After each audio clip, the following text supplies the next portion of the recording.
Hello and welcome to Solent Sports News. I'm George Harrison and here are your 11:30 deadlines. The draw for the Qatar World Cup is set to take place this evening. England find themselves in pot 1, having topped their group. Wales and Scotland are yet to still secure their places in the competition, with playoffs awaiting them. England captain Harry Kane won EA Sports Premier League Player of the Month. The Spurs striker netted 4 times and assisted twice in March. Kane's goal threat has led the Lily Whites to a top 4 push with 10 games remaining. Manchester United midfielder Bruno Fernandez has signed a new contract with the club. The 27-year-old Portuguese midfielder's new deal runs until 2026, with the option of extending it by a further year. He has contributed 49 goals and 39 assists in 117 games for Man United and has won the Player of the Year award twice. He joined the club from Sporting Lisbon in January 2020. Arsenal Women's Champions League run is officially over as they are knocked out by German giants Wolfsburg. They lost 2-0 at the Volkswagen Arena with an own goal from defender Leah Williamson and an early opener from former gunner Jill Ford. The Gunners were the last English side in the competition but bow out at the quarter-final stage. Wolfsburg will play Barcelona in the semi-finals. It's a big weekend ahead of England's women's cricket team as they take on Australia in the final of the Women's World Cup. England advanced to the final in comfortable fashion, defeating South Africa by 137 runs as spin bowler Sophie Ecclestone claimed a maiden international 5-4 for the first time.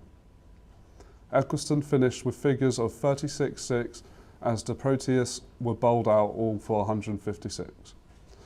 England finished on the day on 293-8.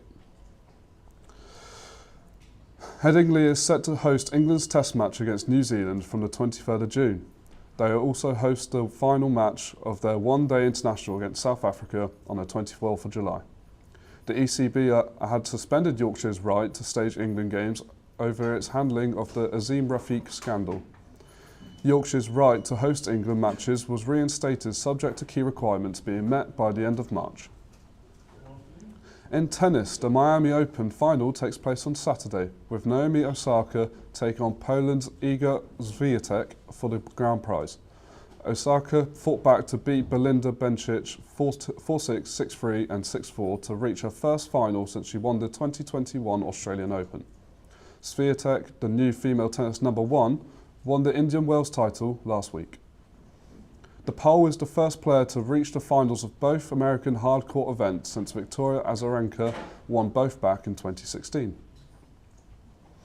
Former double world darts champion Ted Hankey has been charged with sexual assault. The 54-year-old has had this charge related to an alleged assault of a woman in Cheshire from September 2021. Hankey has been released on bail and will appear in Warrington Magistrates Court on the 6th of April. Stefano Domenicali says the newly created Las Vegas GP will only boost the sport's popularity. F1 confirmed on Wednesday that from 2023 they will be racing in Las Vegas, and it becomes the 3rd race added to the calendar in the United States. In a break from race tradition, the Grand Prix will take place on Saturday night in November at 10 p.m. local time. The race will have the famous Vegas backdrop that will see cars speed past its sights at around 212 miles per hour. That's all from us for now. We will be back here with more headlines at 1:30.